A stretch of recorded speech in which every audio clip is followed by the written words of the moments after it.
گزشتہ جمعے میں صفائی و ستھرائی، طہارت و پاکیزگی سے متعلق بہت سی اہم اور قیمتی باتیں آپ حضرات کی خدمت میں پیش کی گئی۔ اس جمعے میں بھی کوشش کی جا رہی ہے کہ کچھ بیش قیمت باتیں آپ حضرات کی خدمت میں مزید پیش کر دی جائیں۔ نظافت، طہارت و پاکیزگی کو اللہ تبارک و تعالی پسند کرتے ہیں، اور جو لوگ صفائی ستھرائی اختیار کرتے ہیں، جو صاف ستھرے رہتے ہیں، طاہر رہتے ہیں، اللہ تبارک و تعالی ایسے لوگوں سے محبت فرماتے ہیں۔ چنانچہ اللہ تبارک و تعالی کا ارشاد ہے، ان اللہ یحب التوابین و یحب المتطہرین۔ اللہ تعالی توبہ کرنے والوں کو، صاف ستھرا اور پاکیزہ رہنے والوں کو پسند فرماتے ہیں۔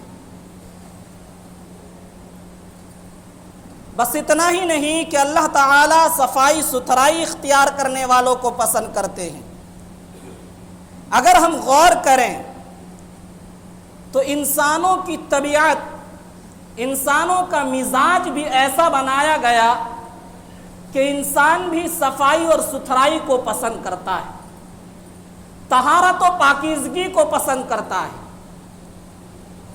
ایک انسان جس کا بدن صاف ہو، کپڑا صاف رکھنے کا وہ اہتمام کرتا ہو،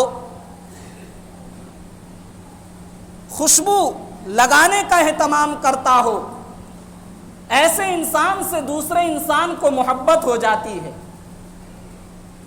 اگر وہ ایسا انسان آپ کی مجلس میں آ جائے تو ایسے انسان کو مجلس میں بیٹھنے کی جگہ دی جاتی ہے۔ لوگ ایسے انسان کو صاف ستھرا رہنے والوں سے محبت کرتے ہیں، اسے پسند کرتے ہیں۔ لیکن ایک انسان وہ ہے کہ جس کے جسم پر میل کچیل جمع ہوا ہو، کپڑے گندے سندے ہوں، پسینے کی بدبو آ رہی ہو، ناک پر گندگی لگی ہوئی ہو، ناخن بڑا ہو، سر کے بال میلے کچیلے اور بکھرے ہو، ایسے انسان کو ہم اور آپ اپنی مجلس میں جگہ دینا تو دور کی بات ہے، آس پاس میں کھڑا رہنا یہ بھی گوارا نہیں کر سکتے، برداشت نہیں کر سکتے۔ اس میں لوگ توہین سمجھتے ہیں کہ ہماری مجلس میں ایسا میلا کچیلا آدمی بیٹھ جائے۔ معلوم یہ ہوا کہ اللہ تعالی نے انسان کی فطرت میں صفائی ستھرائی رکھی ہے، اس لیے وہ صاف ستھرا رہنے والوں کو پسند کرتا ہے، گندا سندا رہنے والے لوگوں سے وہ دوری اختیار کرتا ہے۔ مذہب اسلام کے بارے میں یہ کہا جاتا ہے کہ یہ انسان کی فطرت کے مطابق ہے، یعنی اس مذہب کے اندر جو کچھ کرنے کو کہا گیا ہے، انسانی فطرت اس کے کرنے کا تقاضا کرتی ہے۔ انسان کا مزاج، انسان کا ذوق شوق اور اللہ تعالی نے جو اس کی عادت اور فطرت سلیمہ بنائی ہے وہ اس کا تقاضا کرتی ہے۔ شرط یہ ہے کہ وہ فطرت پاکیزہ ہو، اس کے اندر گندگیاں بھری ہوئی نہ ہو۔ اگر کوئی پاکیزہ فطرت، عادت اور عقل سلیم رکھنے والا انسان ہو، وہ مذہب اسلام کے کسی بھی حکم سے ناگواری اختیار نہیں کر سکتا۔ کیوں؟ اس لیے کہ مذہب اسلام کا ایک ایک حکم، اس کا ایک ایک فرمان وہ فطرت سلیمہ، فطرت پاکیزہ کے بالکل تقاضے کے مطابق ہے، اس کے خلاف نہیں ہے۔ انہی میں سے ایک صفائی اور ستھرائی ہے۔ جو طبیعتیں پاکیزہ ہوتی ہیں وہ پاکیزگی کو پسند کرتی ہے، اور اسلام نے بھی پاکیزگی کا حکم دیا ہے۔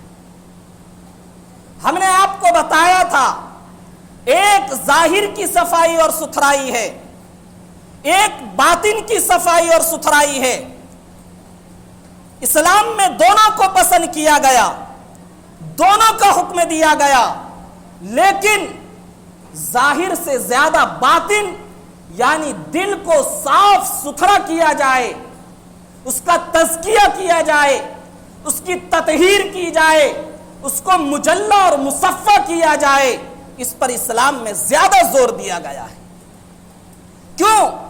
اس لیے کہ معاشرے کے اندر جتنا بگاڑ ہے، جتنی خرابیاں ہیں، جتنی برائیاں ہیں، اس میں اصل اور بنیاد دل کا بگاڑ اور فساد ہے۔ معاشرے میں پائی جانے والی خرابی اور برائی، چاہے وہ نشے سے متعلق ہو، چاہے والدین کی نافرمانی سے متعلق ہو، چاہے نماز روزہ چھوڑنے سے متعلق ہو، چاہے وہ جھوٹ بولنے کی برائی ہو، دھوکہ دینے کی برائی ہو، کینہ حسد بغض کی برائی ہو، ناحق قتل کرنے کی برائی ہو، ان تمام میں اہم رول، اہم کردار دل کے فساد اور خرابی کا ہے۔ دنیا کے اندر کرائم کو روکنے کے لیے، جرائم کو روکنے کے لیے، برائیوں اور بگاڑ سے ملک کو بچانے کے لیے ایک سے ایک قانون بنائے جاتے ہیں، سخت سے سخت قانون بنائے جاتے ہیں، لیکن کیا کرائم رک گئے؟ جرائم رک گئے؟ برائیاں ختم ہو گئی؟ سخت سے سخت، مضبوط سے مضبوط، سخت سے سخت قانون بنا لیا جائے، لیکن لوگوں کے دلوں کو پاک اور صاف نہ کیا جائے، باطن کا تزکیہ نہ کیا جائے، تو سماج اور معاشرہ اور ملک گندگیوں سے صاف نہیں ہو سکتا ہے، کرائم سے پاک نہیں ہو سکتا۔ وجہ سخت سے سخت قانون بنایا جائے تو لوگ گناہوں کو، کرائم کو، جرائم کو نہیں چھوڑیں گے، کرائم سے نہیں بچیں گے، بلکہ قانون سے بچنے کی کوشش کریں گے۔ مضبوط سے مضبوط قانون بنایا جائے، ایک ایک کرائم پر سخت سے سخت سزا کا قانون سنایا جائے، لیکن لوگوں کے دلوں کی تطہیر نہ کی جائے تو لوگ گناہوں سے بچنے کی، کرائم سے بچنے کی کوشش نہیں کریں گے، بلکہ قانون سے بچنے کی کوشش کریں گے۔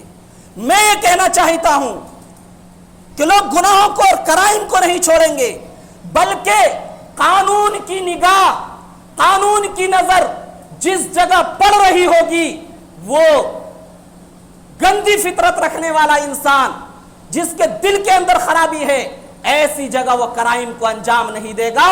جہاں حکومت کی نگاہ پہنچ جاتی ہو، وہ کرائم کو انجام دینے کے لیے، گناہوں کو کرنے کے لیے ایسی جگہ کا انتخاب کرے گا جہاں حکومت کی اور قانون کی نگاہ نہ پہنچتی ہو، CCTV کیمرے نہ ہو، جنگلوں کا انتخاب کرے گا، ویران جگہوں کا انتخاب کرے گا، آبادی سے باہر جگہوں کا انتخاب کرے گا جہاں قانون کی نگاہ نہ پہنچ سکتی ہو، اور وہ وہاں پہنچ کر گناہ کرے گا، کرائم کو انجام دے گا۔ تو قانون کے ذریعے کرائم کو نہیں روکا جا سکتا، فساد کو نہیں روکا جا سکتا جب تک کہ لوگوں کے دلوں کی تطہیر نہ کی جائے۔ اسلام کے اندر بھی قانون کی اہمیت ہے، اس سے کوئی انکار نہیں۔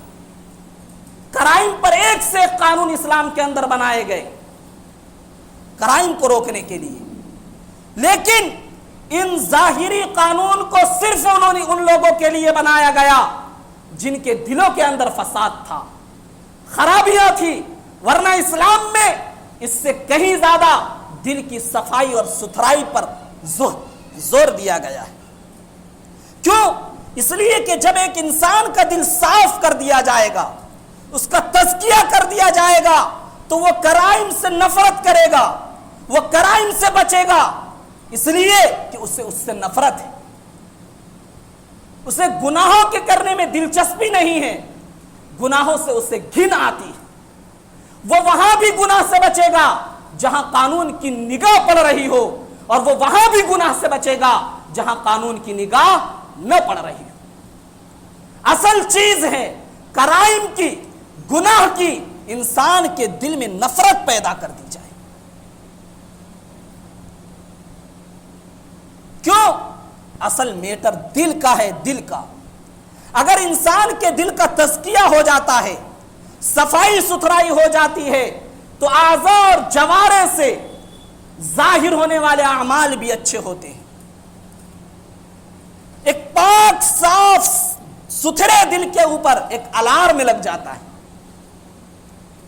اور جب انسان کسی غلط کام کو کرنے کا ارادہ کرتا ہے تو وہ الارم بجنے لگتا ہے کہ خبردار ہو جاؤ، چوکنا ہو جاؤ، احتیاط رکھو، اگر تم نے یہ کام کر لیا تمہارا پاک صاف دامن داغدار بن جائے گا۔ لہذا وہ انسان تنہائی میں ہو یا بھرے مجمع میں ہو، ہر جگہ اس کے دل کا الارم بجتا ہے اور وہ خود ہی گناہوں سے بچ جاتا ہے۔ تو میرے بھائیوں، سب سے زیادہ زور انسان کو دل کی صفائی اور ستھرائی پر دینا چاہیے۔ دل کے اندر طرح طرح کی بیماریاں پائی جاتی ہے، حسد ہے، کینہ ہے، بغض ہے، تکبر ہے، ریاکاری ہے، مال و دولت، عہدے کی محبت ہے، خود پسندی ہے۔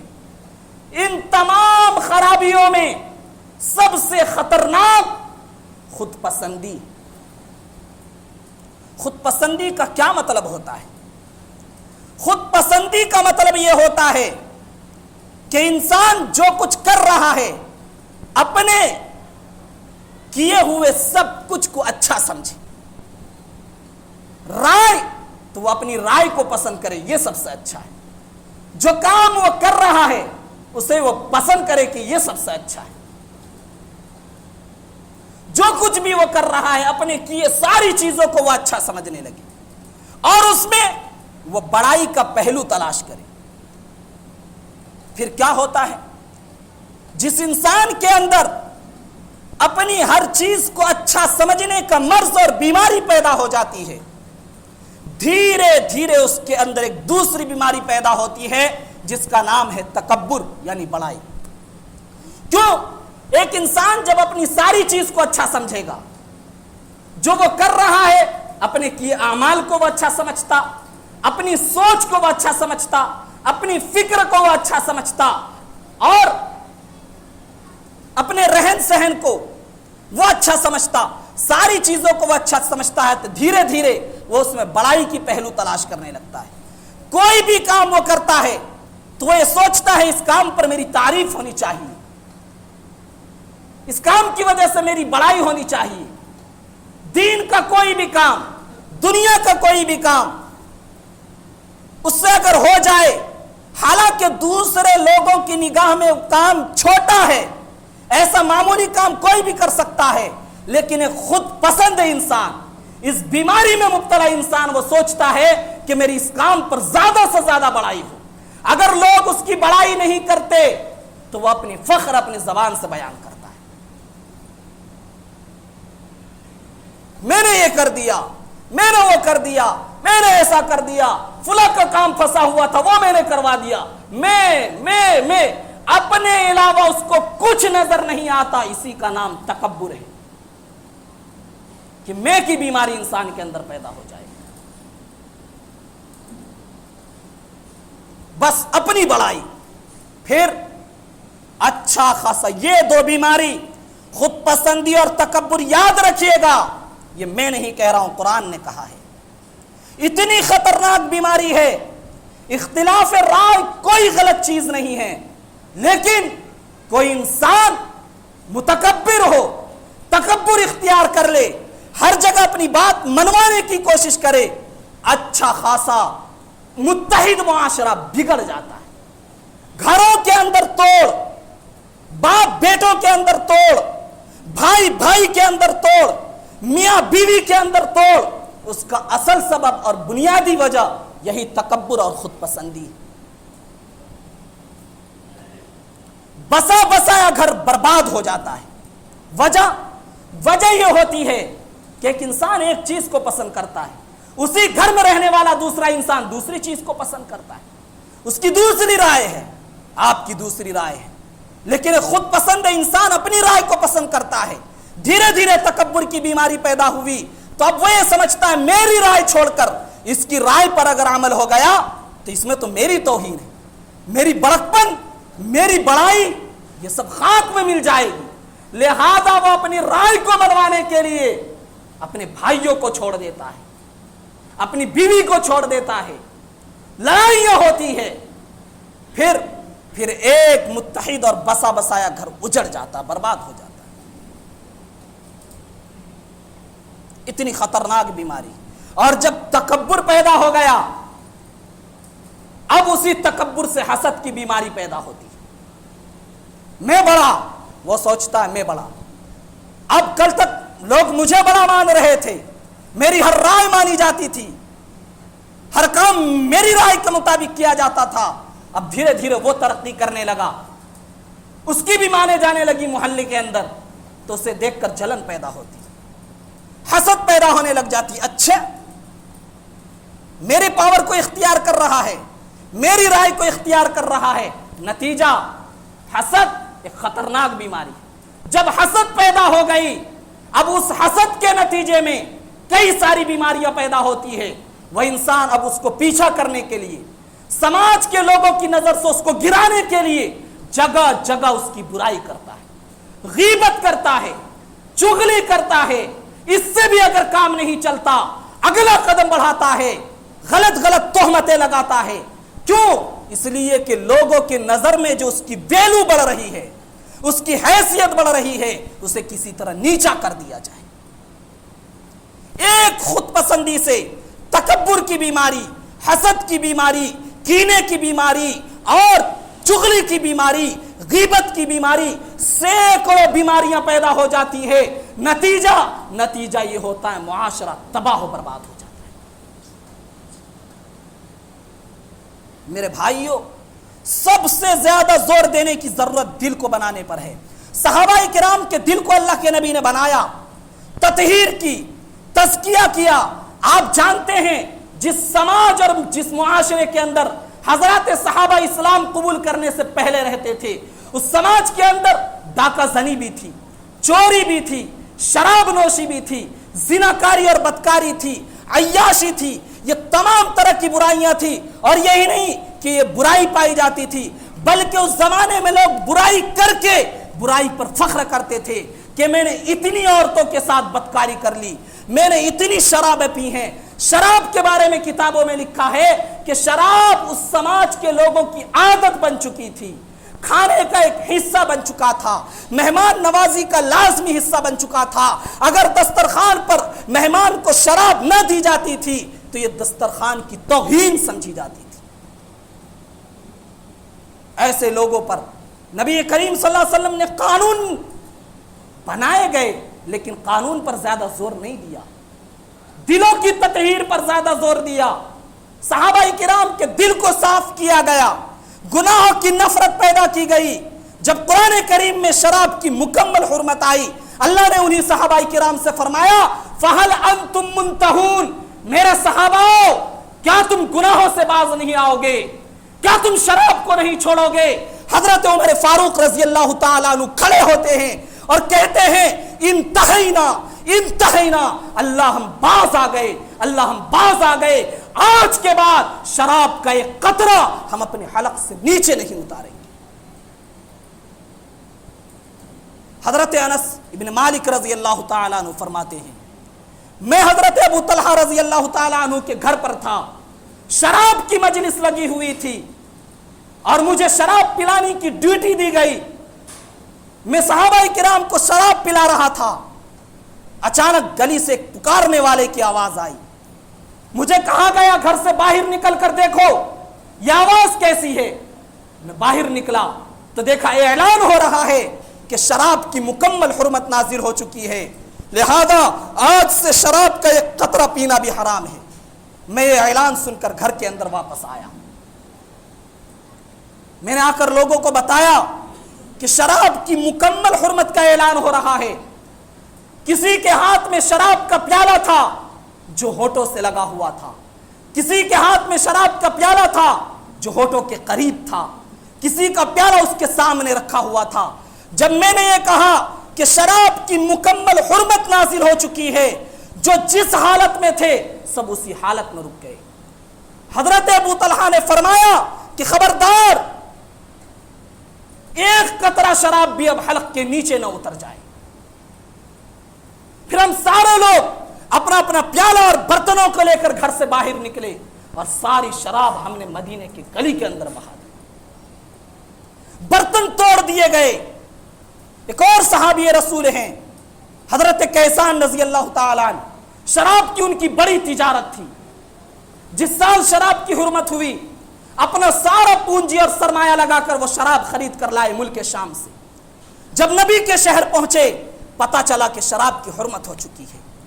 اللہ کے نبی کی خدمت میں حاضر ہوئے، فرمایا یا رسول اللہ میں شراب نہیں پیوں گا، لیکن میں نے اپنا سارا پیسہ اسی تجارت میں لگا دیا ہے. میں اپنے غلام سے کہتا ہوں جاؤ کافروں کے ملک میں اسے بیچ کر پیسہ تو نکال لاؤ. اللہ کے نبی نے فرمایا کیسان کیا کہہ رہے ہو؟ جس خدا نے شراب کو حرام کیا ہے اسی خدا نے شراب بیچ کر اس کی قیمت کھانے کو بھی حرام کر دیا. حضرت کیسان نے فرمایا اللہ کے نبی ساری پونجی لگا دی ہے، کیا کروں؟ نبی کریم صلی اللہ علیہ وسلم نے فرمایا کیسان کھڑے ہو جاؤ اور شراب کو بہا دو.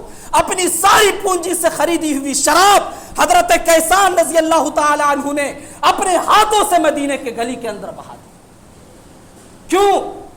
جب انسان کے دل کا تزکیہ ہو جاتا ہے، تطہیر ہو جاتی ہے، تو وہ اپنے چاہت کے اوپر خدا کے چاہت کو ترجیح دیتا ہے. اپنے تمنا، اپنی آرزو، اپنے جذبے، اپنے خواہشات کے اوپر اللہ کی رضامندی کو ترجیح دیتا ہے. حضرت کیسان رضی اللہ تعالی عنہ نے اپنی ساری پونجی خاک میں ملا دی. کیوں؟ خدا کے فرمان پر عمل کرنے کے لیے. ورنہ ان کی چاہت بھی تھی کہ میرا سرمایہ بچ جاتا. تو انسان کے دل کا جب تزکیہ ہو جاتا ہے، صفائی ستھرائی ہو جاتی ہے، وہ اپنی خواہشات پر خدا کے فرمان کو ترجیح دیتا ہے. تو میرے بھائیوں، ضرورت اس بات کی ہے کہ دل کو صاف کیا جائے، تزکیہ کیا جائے. کتنی چیزوں سے دل کا تزکیہ ہوتا ہے. قرآن کریم کثرت سے پڑھی جائے، ذکر کیا جائے، استغفار کی جائے، کثرت سے درود پڑھا جائے. جب ان چیزوں کی کثرت رکھیں گے گناہوں کی نفرت پیدا ہوگی، گناہوں سے بچنا آسان ہو جائے گا. اللہ تعالی ہم سب کو عمل کی توفیق عطا فرمائے. آمین. وآخر دعوانا.